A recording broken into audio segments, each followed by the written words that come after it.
Welcome back sa ating YouTube channel na Solving Math with Leonalyn.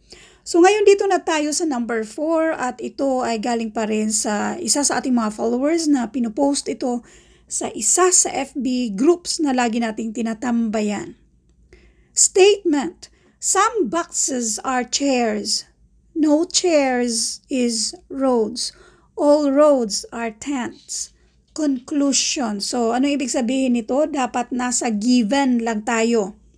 So, ito yung mga conclusion. Number 1, some tents are chairs.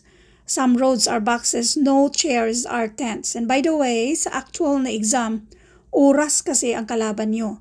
So, once nandito na kayo, itong under to sa analytical, dapat pagkabasa mo lang sa statement ay mag-drawing-drawing na tayo. Masolve natin ito using Venn diagram.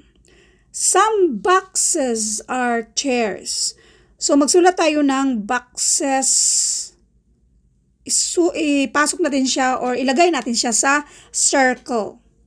Kapag sinabing some boxes are chairs, ganito yung some. So, yung mga previous natin na videos na katulad nito, kapag sinabing all, dapat lahat yan sakop. Since ito ay some, so some lang. So some boxes are chairs. No chairs is road.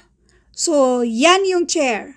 No chairs is road. So therefore, mag-drawing tayo ng ibang circle.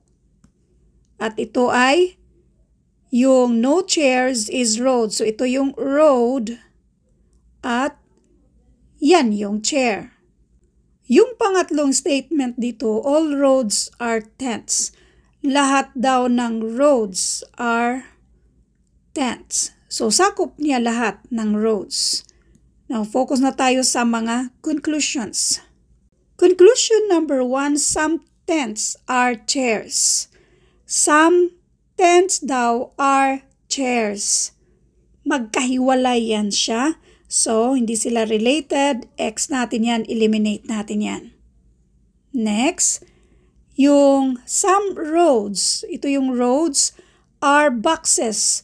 Dito naman si boxes. Hindi rin sila related. Hindi sila nag-touch. In other words, i-eliminate na natin yan.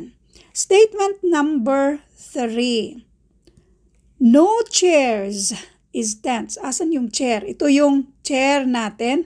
Tapos nasa kabila yung tents, which is tama naman. So therefore, yung conclusion natin ay conclusion number 3 only. Therefore, ang sagot natin dito ay itong letter E. Kasi dapat conclusion number 3 only ang sagot dito. Thank you for watching and all I hope na meron kayong natutunan sa videong ito. So marami pa kayong abangan sa ating YouTube channel na Solving Math with Leonalyn. Thank you and God bless.